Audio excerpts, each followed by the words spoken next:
자, 이슈 삼합 오늘도 김필성, 신유진 변호사 두 분 함께하겠습니다. 안녕하십니까? 네, 안녕하십니까. 안녕하세요. 자, 이슈 삼합 공식 질문 먼저 해보겠습니다. 한 주간 뉴스 중에 관심 갔던 거 우리 신 변호사님 뭐 있습니까? 네, 좀 이따 또 말씀드리겠지만 윤석열 씨가 이제 네.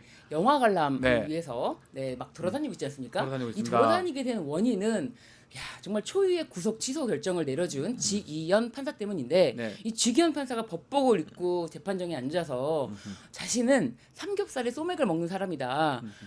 그런 룸사롱 같은데 가서 접대받을 뭐 그런 생각도 해본 적이 없다. 네. 그 정도로 얘기를 했어요. 그런데 세상에 바로 본인의 얼굴 사진이 공개되지 않았습니까? 네, 맞아요. 얼굴 사진이 공개되고 그 장소가 완전 특정이 됐어요. 그런데 이제 삼겹살과 소맥을 먹는다는 이야기에 네. 누리꾼이 이제 그 부분을 어떻게 보면 이제 재미있게 네. 그 장소에서 삼겹살과 소맥을 먹는 사진을 챗 GPT를 이용해서 만들어낸 합성 나오고 사진입니다. 있죠. 네. 네, 저 합성 사진이고 사실 저 얼굴은 지기현 얼굴도 아닙니다. 네. 그런데 저 사진을 박수영 국민의힘 박수영 의원이 올리면서 원본 사진에 있던 삼겹살을 왜 잘라서 사진을 조작해서 올렸냐, 민주당에게 오히려 이렇게 역공을 펴는 페이스북에 글을 올렸어요. 사실 이거 팩트 체크가 전혀 안 된. 아니 저건 좀 놀라운 게 네. 예전에 그 이재명 후보 그 사진 이렇게 잘라서 한 게 박수영 의원으로 네, 그렇죠. 제가 알고 있긴 네, 한데 뭔가 못 따라오나요? 문화에 대해서? 이게 AI 네. 뭐 저도 그렇게 잘 모르지만 네. 요즘 다 저거 다 알지 않습니까? 다 아는 정도가 아니라 그 옆에 만약 저 그런 거 올리면 보좌관들이 뭐 하십니까? 그거 아니에요. 그거 AI가 만든 거예요. 그거 아무것도 아니 이렇게 네. 누가 얘기 안 해줍니까? 얘기해야 되는데 이게 너무 자기가 발견한 게 너무 신통방통해갖고 신기하네요. 그냥 바로 이 사진을 빨리 한시라도 빨리 올려야겠다라는 생각에 급한 마음에 이거는 보좌관도 아니고 나의 발견이야라고 하면서 이제 바로 올린 게 아닐까. 이거는 챗 GPT를 이용해서 만든 사진입니다. 만든 거예요. 이거 알려줘야 네. 돼. 이건 다 알지 이 정도는 알아야. 국회의원 한다고 이거 뭘로? 이제 뭐라 해야 돼? 이걸 갖고 진짜 뭐 어떻게 야. 표현해야 됩니까? 사실 이 사건의 가장 핵심은 예. 가서 삼겹살을 먹었냐, 뭐 무슨 술을 먹었냐가 중요한 게 아니고요. 접대를 받았는지. 그러니까요. 접대를 받았으면 삼겹살을 먹어도 접대입니다. 그렇죠. 똑같죠. 그러니까 사실 지금 이게 저런 문제를 가지고 이게 삼겹살이 있었냐 없었냐, 뭐를 단란주점이었냐 아니면 뭐 룸살롱이었냐를 가지고 지금 계속 이슈를 만드는 것 자체가 논점을 흐리는 거예요. 그렇죠. 그러니까 지금 저 사진 같은 경우도 박수영 의원이 이건 뭐 전체로 추측입니다만 지금 이제 삼겹살이라는 얘기가 나왔으니까 삼겹살로 이렇게 해서 올리면 자기들이 주도권을 쥐고 이길 수 있다고 생각을 한 것 같아요. 이 논쟁에서. 답답합니다. 그러니까 그런 생각에 좀 미스한 게 아닌가. 저걸 믿었던 것 같고 그냥 최소한 얼굴이라도 봐야 되는 영 다른 사람이에요. 네. 옷만 비슷하지. 네. 지기현 부장판사가 아니에요. 영 네. 딴 사람 얼굴로 이렇게 만들어진 거고요. 요즘 또 한참 동안 그 만화 애니메이션 지브리 이게 유행했지 않습니까? 그렇습니다. 그런 거 생각해 보면 당연히 합성이라고 생각하고 네. 만든 거라고 봐야 될 것 같은데 그리고 저걸 믿고 그렇죠. 저기가 이제 룸사롱이고 룸사롱에서 네. 삼겹살을 먹냐라는 것이 이제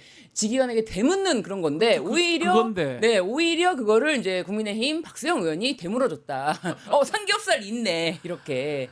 그래서 사실은 이제는 지기현 판사가 적극적으로 해명해야 될 시간이고 대법원에서도 이 사건에 대해서 뭐 길게 끌 건 아니다. 우리가 네. 적극적으로 조사를 하겠다라고 했으니까요. 확인이 어렵지 않아요. 그렇죠. 옆에 있는 사람 누군지 확인하고 네. 그 사람들하고 누가 계산했고 확인해야 될 거 아니에요. 그리고 결국 공소처까지 지금 나섰게 됐거든요. 네. 빨리 좀 확인이 돼야 됩니다. 지금 공수처에서 지금 입건된 상태고요. 그러니까요. 네. 배당까지 됐고. 네. 자, 우리 김필성 변호사가 주목한 뉴스 어떤 게 있을까요? 그 5월 17일자 뉴스인데요. 네. 그 5.18 이제 때문에 저기 추념식 때문에 뭐 대선 후보들이 전부 내려갔거든요. 다 갔죠. 거의 다. 갔는데 네. 근데 이제 김문수 후보도 내려가셨는데 그 5.18 민주묘지 5.18 묘지를 방문을 했을 때 광주 시민들이 막 항의를 하고 있었던 것 같아요. 네. 여기를 두고 이제 김 후보께서 이렇게 말씀하셨다고 합니다. 네. 5월의 아픔도 모르면서 소리를 친다. 저게 근데 왜 저래요? 그러니까 이게 그러니까 답답하다. 진짜. 네, 저도 사실 이걸 봤을 때 이거 뭐라고 이걸 어떻게 해석해야 될지 모르겠다는 생각이 드는데 이게 뭐 예를 들면 뭐 다른 데서 전혀 상관없는 곳에서 5.18 관련 얘기를 했더니 다른 사람들이 소리를 쳤다라고 해도 5.18이 사실은 지금 국민의힘이 5.18에서 자유롭지 못하잖아요. 맞아요. 예, 그런 당 후보로서 이렇게 말하면 안 되는데 심지어 5.18 묘지를 찾은 걸 그래서 광주 분들이 지금 한 걸 보고 그거를 5월의 아픔을 모른다고 얘기했다는 건 도대체 뭔 생각이지 이 케이스야말로 정말 상상이 안 갑니다. 저 무슨 다른 데 있어요? 뭔가 다 망상에 빠져 있어요. 그러니까 자신에게 고함을 치는 사람들이 5월의 아픔을 알겠냐라고 하면서 뭐 광주 그 당시 그 시절에 있었던 사람이겠냐라고 하는데 이 사람이야말로 누군가의 아픔을 단 한 번이라도 알아본 적이 있었나, 네, 공감을 해본 적이 있었나. 예. 예. 참 이렇게 뭐 공감 능력이나 이 소통 이런 것들이 부족한 것 같아요.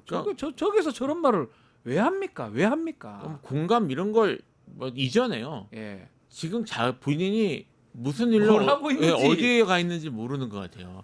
막 5.18 묘지에 그 무렵에 5.18 묘지에 와 있으면 유족일 가능성이 매우 높잖아요. 그러니까요. 근데 그 사람 유적이 아니라도 광주 시민들한테 그런 말 그러면 하면 안 돼요. 돼요. 그러니까 지금 김문수 이건 사실 제가 정말 오히려 이건 아까 지금 말씀하셨던 그 지기현 판사 불판 사진 같은 경우에는 뭐 이런저런 얘기도 하겠는데 이건 어떻게 말을 못 하겠어요. 이거는 그러니까요. 예, 논평하기가 힘듭니다. 이거. 알겠습니다. 자, 뭐 지기현 판사 때문에 참 윤석열 씨의 모습을 그렇죠. 계속 보고 있어요. 네. 그 보는 얘기 좀 합시다.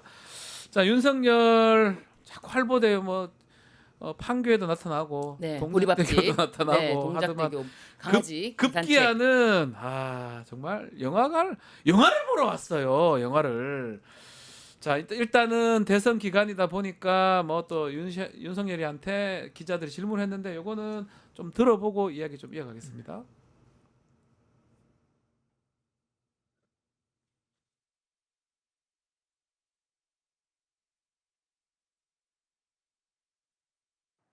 그 선거 시스템으로 본인이 선거에 이겼는데 부정선거라고 하면 어떻게 되는 겁니까? 잘 이해가 안 되네요. 대통령직도 그만두셨고 그 다음에 당에서도 탈당하셨고 나머지 뭐 영화 보는 거를 안 적절하다든지 뭐 적절하다든지 이런 거는 제가 드릴 말씀은 못 될 것 같습니다. 그래서 하여튼 영화도 많이 보시고 또 사람도 많이 만나시고 그런 게 좋은 거 아니냐. 왜 봐요? 이거를 보러 영화- 갈 게 이게 말이 되나요? 영화 제목이 예, 부정선거 부정선거. 신의 작품인가. 네네. 그 한국사 전강사 전한길 전한길. 씨와 이영돈 PD와 이제 함께 이 영화를 봤는데 참 이 영화를 보면서도 사실은 거의 30분 이상 졸았다고 합니다. 네. 그래서 이 졸았던 사진도 지금 다 공개가 됐어요. 그런데 이제 이 영화를 보면서 이 부정선거 지금 마침 또 재외국민 사전투표 기간 아닙니까? 맞습니다. 근데 재외국민 선거 기간에 부정선거론을 다시 한번 들고 나왔다는 거는 이 지금 앞두고 있는 대선 자신 때문에 열리는 거잖아요. 네. 자신 때문에 열리는 대선에 대한 어떤 국민적인 어떤 반성이라든지 사과라든지 이런 게 전혀 없고 뻔뻔하게 내가 왜 겸했는지 알겠지. 다 부정선거야. 네. 다 부정선거야라고 하고 있고 이거는 결국 국힘당에도 전혀 도움이 안 되죠. 그래서 오죽하면은 민주당 선거운동 1호 민주당 선거운동은 1호라고. 왜냐하면 이런 식으로 부정선거를 퍼뜨리면은 좀 더 투표장에 국민의힘 지지자들도 네. 투표장에 안 나갈 수가 있으니까 그렇게 되면은 민주당을 위한 선거운동을 하는 거 아니냐 이런 목소리가 나올 수밖에 없는 거거든요. 그런 모형도 있지만 참 가장 안 좋은 게 본인이 우두머리인데 지금 본인이 명령을 내려서 그 지시를 따랐던 군인들 그 부하들 다 구속돼서 재판받고 있거든요. 혼자 나와가지고 영화 보러 갔어요. 영화를 봅니다. 구속돼야 될 사람이. 이게요. 그러니까 지금 영화 봤다는 쪽도 문제지만 사실은 이 영화를 어떻게 봤는지 어떤 영화를 어떻게 봤는지가 중요한 것 같아요. 그렇죠. 사실 이거는 영화죠. 그냥 영화를 본 게 아니고 일종의 시위라고 해야 되나 이런 게 좀 가깝다고 봅니다. 일단 영화 자체가 부정선거에 대한 영화고요. 네. 그 당시에 이미 간다고 하는 것을 미리 예고를 했었는지 지지자들이 와서 수십 명이 모여가지고 뭐 피켓을 들고 뭘 들고 환영하는 모습도 맞아요. 있었고 그리고 그 영화에서 계엄 선포하는 장면에서 다 같이 박수를 쳤다고 하는 걸 봐서는 사실은 그게 단순한 영화 관람이 아니고 네. 여전히 나는 건재하다. 내 지지자는 많이 있고 나는 떳떳하다라는 모습을 보여주는 그런 목적으로 이루어진 행사인 것 같아요. 그래서 뭐 김문수 아마 그렇게 생각하시는 분 정말 계실 거예요. 김문수 후보가 얘기한 것처럼 뭐 구속된 거 아니까 영화 볼 수도 있지. 영화 집에서 OTT로 보시고요. 보면 되죠. OTT로 보면 예, 되죠. 뭐 아니면 지금 뭐 애니메이션을 보시든지 뭐 따뜻한 뭐 가정 영화를 네. 보시든지 이래도 사실은 말이 나올 상황인데 사실은 여기 가서 본인의 그런 세를 과시하고 이런 영화를 보고 또 전환길 씨하고 나란히 받지 않습니까? 그것도 분명히 정치적 메시지가 있는 거고 지금 자기 정치를 하고 있는 거예요. 그러니까 이제 문제가 된다고 봐야죠. 그렇죠. 이건 자기 정치고 막 그러다 보니까 국민의힘 안에서도 좀 비판이 있는 것 같습니다. 어떤 또 위원장인가요? 재구속 좀 시켜라 뭐 네. 이런 얘기도 하는 것 같고 김근식 김근식 당협위원장. 네. 위원장이죠.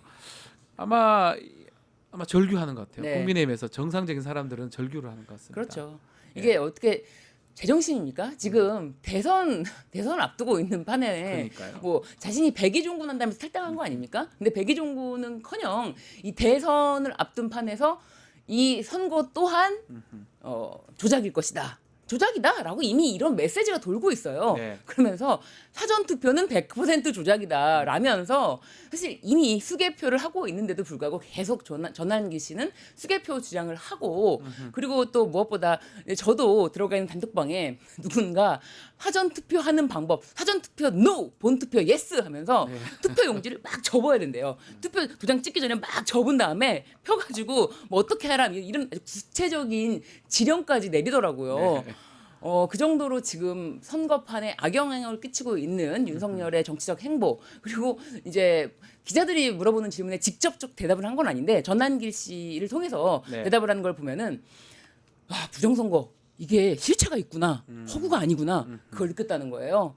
자기가 계엄 선포할 때까지도 자기도 믿지 않았는데 아마 지금 이 영화를 보니까 알겠다 뭐 이런 메시지인가 영화를 칭찬하기 위한 메시지인가는 모르겠지만 야 부정선거에 대해서 이렇게까지 주장을 한다는 거는 본인이 당선된 대선 있지 않습니까? 자기가 됐잖아요. 예, 본인이 이 선거를 통해서 당선되기도 했어요. 그런데 이 모든 시스템을 지금 와서 부정한다는 거는 자기 부정입니다. 망상에 가까워요. 네. 지방선거에서도 자기들 이겼지 않습니까? 네. 국민의힘이 무슨 부정선거 얘기를.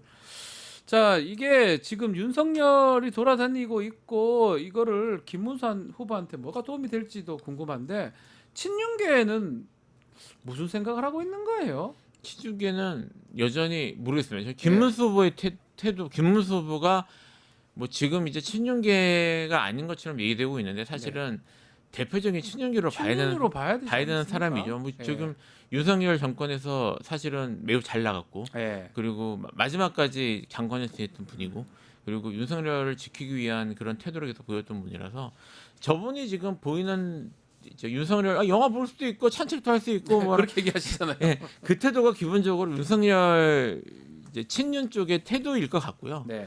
그 이야기는 사실 이제 이 대선이 지금 당장 이제 며칠 남지 않은 선거만이 아니라 그 이유도 생각할 텐데 특히 국민의힘 같은 경우에는 여전히 주도권을 잃지 않아야죠.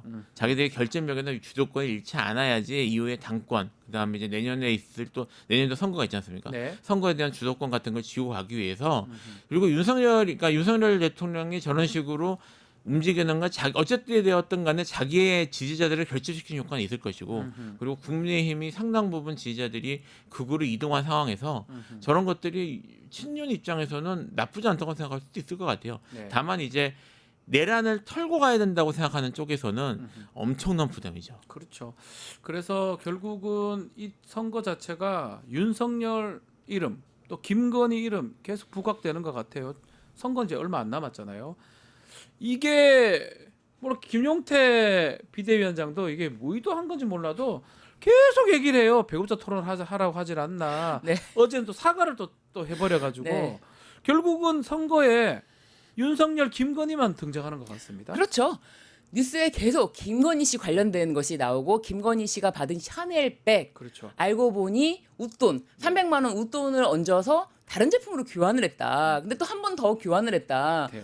예, 이렇게 선물 받은 거를 사실은 그냥 받은 것도 아니고 이 디자인은 내가 마음에 안 드는데 나 교환할래라고 해가지고 정말 이렇게 그냥 받은 거를 또 받으면 안 되는 걸 받은 다음에도 이거를 또 가서 교환까지 하는 참 꼼꼼하다고 해야 될까요? 안 큰 거 아니. 근데 저는 잘 모르지만 자기 원하는 걸로 바꿔야 되는 건가? 바꿔주나? 그것도 궁금해요. 그러니까요. 이게 이제 예. 포장이 된 상태이기 때문에 예. 아직 이제 뭐 열어보고 아. 개봉하면서 아직 새 상품이라면 교환이 가능하니까. 아, 그렇군요. 네네. 그렇게 교환까지 하는. 근데 이게 걸린 이유가 그 샤넬이라는 그 메이커는 네, 일렬 번호가 다 있죠. 일렬 번호 다 있다면서요? 네네, 일렬 번호가 있기 때문에 그게 어떤 제품으로 교환이 됐고 또 어떻게 네. 교환이 됐는지까지 다 지금 기록에 남아 있어요. 네네. 그런데 이거를 뭐 유모 씨라는 그분이 자기 마음대로 김건희 씨의 에이, 들어온 택도 선물 없는 소리입니다. 내가 가서 바꿔야지 300만 원 정도야 뭐 더 주고 바꿔야지. 택도 없는 소리. 말이 안 되죠. 선물 받은 사람이 네. 지시하지 않고서는 있을 수 없는 일이다. 택도 없는 예, 소리. 예. 사실상 이건 뭐 전체로 제 추측이라는 예. 걸 전제로 말씀드리면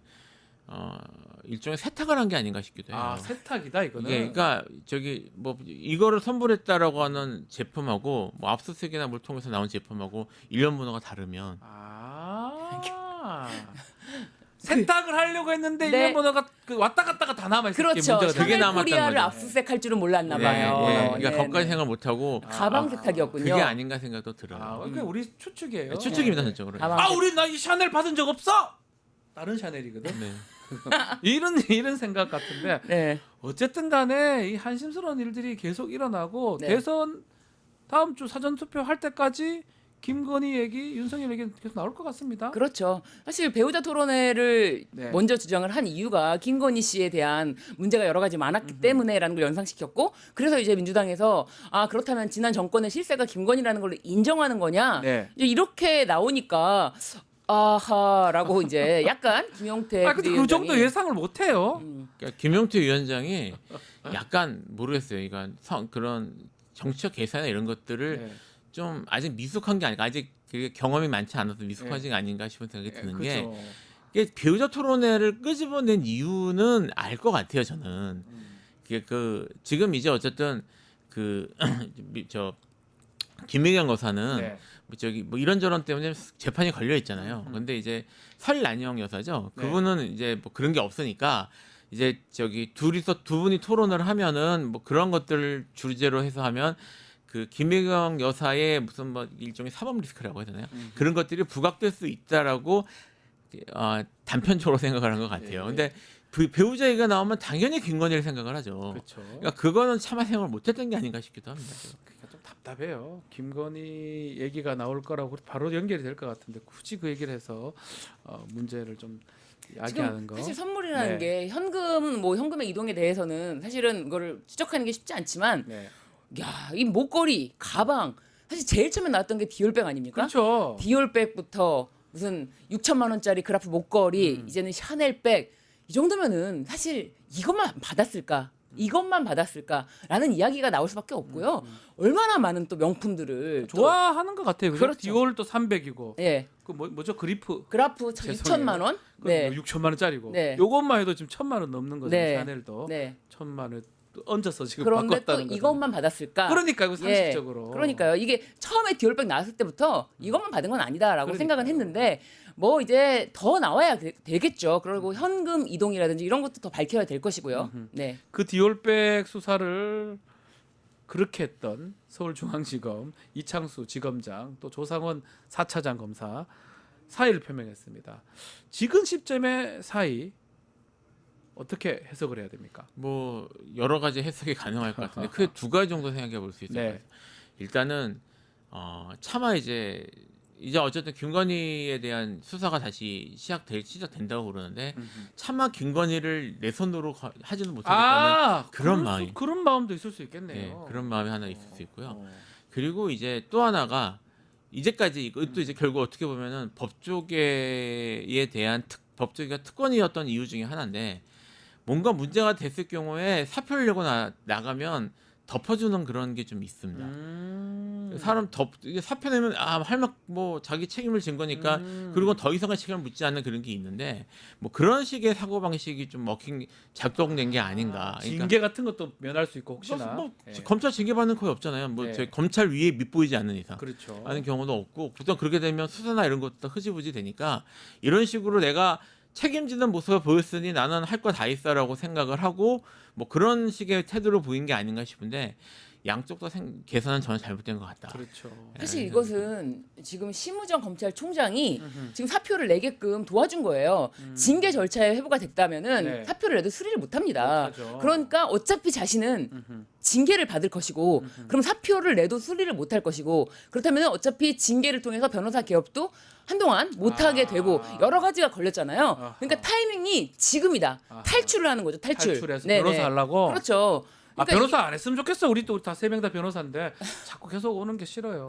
그러니까요. 네. 사실 만약에 징계까지 받는다면은 이게 대한변협에서도 변호사 등록을 바로 안 해줄 수도 있거든요. 그렇죠. 심사하잖아요. 네, 심사를 하거든요. 그런데 이제 지금 바로 뭐 등록을 한다면은 뭐 대한변협인가요? 거기서도 이제 뭐 바로 거절하거나 그럴 명분도 없게 될 요 시점을 잘 고른 건데 이렇게 될수록 그래? 이창수, 조상원이 탈출?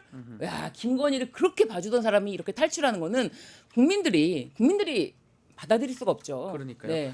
자, 대선 기간이기 때문에 후보 밀착 취재하는 기자들이 많습니다. 요거 관련해서 이재명 후보한테 질문을 드려봤는데요. 자, 어떤 답을 내어놓았을까요? 한번 보시죠. 법을 집행하는 검찰이라고 하는 국가기관을 맡고 있으면 거기에 공정성이라고 하는 게 가장 큰 덕목이고 사명인데 현저하게 공정성을 훼손하고 정치적으로 편향된 검찰권 행사에 대해서는 사퇴를 하더라도 책임을 면할 수 없다라는 점을 좀 지적하고 싶습니다. 그걸 딱 짚어주시는 것 같아요. 네. 오늘 금방 얘기했던 건데 사퇴하더라도 책임을 면할 수 없다. 네. 요게 핵심 같거든요. 그렇죠. 형사처벌이 있다면 형사처벌에 대해서는 뭐 사표를 낸다고 해서 그것이 면제될 수 없는 거 아닙니까? 다만 지금 사표를 낸 거는 이창수 조상원에게는 굉장히 유리한 시점이고 그럼에도 불구하고 이제 뭐 김건희 관련해서 여러 가지 수사가 개시가 될 경우에는 어떻게 검찰이 휴대전화를 정말 제출해 가면서 김건희에게 그대로 고스란히 자신의 휴대전화를 제출해 가면서 말도 안 되는 조사를 사실 조사가 아니죠. 아니죠. 자신들이 가서 거의 조사를 당한 거죠. 그렇죠. 어떻게 수사를 했길래 나를 불러내려고 그랬어? 뭐 이러면서 조사를 당했다 이렇게 생각할 수밖에 없고요. 그런 과정이 다 문제가 드러날 것이고 이거를 가지고 덮으려고 했던 자체는 반드시 법적인 책임 그리고 형사처벌에 대해서 면책되면 안 된다 이런 메시지를 강하게 낸 것이고요. 이런 게 있어야 이런 문제에 대해서 이제 다시는 재발하지 않는다 이런 믿음이 생기는 거거든요. 네, 정치 편향 검찰이라고 또 표현을 했더라고요. 이건 정치적으로 행동했다고 봐야 되죠. 정치 검찰이죠. 정치 문제에 대해서 이렇게 덮고 갔던 것이고 맞아요. 이렇게 아마 지금 이렇게 나가면 이제 또 눈치 안 보고 정치에 관여할 수 있으니까 네. 정치인 될 수 있잖아요. 정치인도 될 수 예, 있죠. 이거 아마 네. 자기들이 살기 위해서 정치권에 더 밀착을 하겠죠. 뭐 이제까지 그런 태도를 보여왔으니까. 근데 지금 아까 말씀드렸던 것처럼 이렇게 사표를 내고 나가면 더 이상 책임을 묻지 않는 불문령 같은 게 있었는데 그게 이번에 반드시 깨져야 됩니다. 깨져야 된다. 깨져야 되고 이렇게 사표를 던지고 나갔다고 하더라도 뭐 형사처벌이나 이런 거는 당연한 것이고요. 네. 변호사 개업이나 변호사 자격증 자체를 박탈하는 것까지 생각을 해야 돼요. 그러니까 내란이나 아니면 이런데 복무했던 자들이 맞습니다. 뭐 지금 내란 관련된 법이나 이런 거 특별법들이 만들어질 가능성이 높은데 이런 사람들은 변호사로서 일하기도 만들면 안 되죠. 저는 그거 아직 공감하는 게 지금 이렇게 후배들한테 후배들 있잖아요. 우리가 잘못된 어떤 저런 것들을 하게 되면 이제 변호사 못 하는구나 네, 라는 것들을 심어줘야 됩니다. 그렇습니다. 사실 검찰이 예. 개혁의 대상이기도 하지만 사실은 굉장히 어떻게 보면은 기소권이 이렇게 편향되게 기소 편의주의를 이렇게 악용해서 권력자에게 면죄부를 주는 방식으로 운영이 된다면 한쪽 공격하고 한쪽 면제부 그렇습니다. 주고. 그렇게 된다면은 어떻게 이 검찰 권력에 대한 조금이나마 남아있는 신뢰, 만약에 이런 필요성 자체가 무너지는 거거든요. 이 검찰이 과연 필요한 존재야? 라는 그러니까요. 생각이 들고 이런 것도 전부 다 예. 대배심 제로해서 위원회에서 결정하고 위원위는 다 민간인으로 해도 상관없는 거 아니야? 그렇죠. 아니 그런 생각이 들게 예, 돼요. 그런 생각이 들 수밖에 없습니다. 그렇기 때문에 정말 뭐 후배들에게도 이런 짓을 하면은 다시는 대한민국에서 변호사로서도 먹고 살기 힘들다. 저 사람들 목적이 저는 그렇게 생각하거든요. 검사하다가 나와서 변호사 하려고 하는 거 아닙니까? 그것만 끊어도 못 합니다. 그렇습니다. 내가 이거 잘못했다가 변호사 못 한다. 그럼 변호사 시장도 좋고 그 얘기는 생략하겠습니다. 아니 검찰총장 출신이잖아요. 네. 전직 대통령이기도 하지만 네. 사실 전직 대통령이라는 것보다 전 검찰총장 검찰총장. 출신이기 때문에 법정에서 여러 가지 혜택, 뭐 의자라든지 아니면 자리 위치라든지 그런 모든 것이 사실은 혜택으로 다 작용이 되고 있거든요. 네. 사실 저는 전 대통령이라서 뭐 이 불구속 그러니까 구속 피고인들이 다니는 지하 통로를 이용한다 이렇게 생각하지 않고요. 총장이니까 검찰총장이니까. 네, 전직 검찰총장이니까 검찰이 이것에 대해서 뭐 태클을 걸지 않고 법원도 뭐 그렇다면야 이러면서 서로 안맘리에 봐주는 지금 그런 분위기인데 이 검찰총장 출신이라는 게 이런 것에 대해서도 깨져야 된다. 맞습니다. 네, 특혜는 깨져야 된다. 특혜 없는 사회에 필요하지 않을까 생각을 해봅니다. 자, 오늘 이슈 3합 여기서 마무리하겠습니다. 김필성 신주 변호사와 함께했습니다. 감사합니다. 감사합니다. 유튜브 구독하고 실시간 채팅과 댓글을 남기시면 매일매일 7,000TTCO를 드립니다. 참여 방법은 통통물 어플을 다운로드하고 회원가입과 로그인을 해주세요. 마이페이지에서 나의 회원 고유 번호를 복사해주세요. 유튜브 구독 후 실시간 채팅이나 댓글창에 고유 번호를 한 번만 입력하면 준비 끝! 지금 유튜브 채팅과 댓글 쓰기 참여하고 7,000TTCO 받아가세요.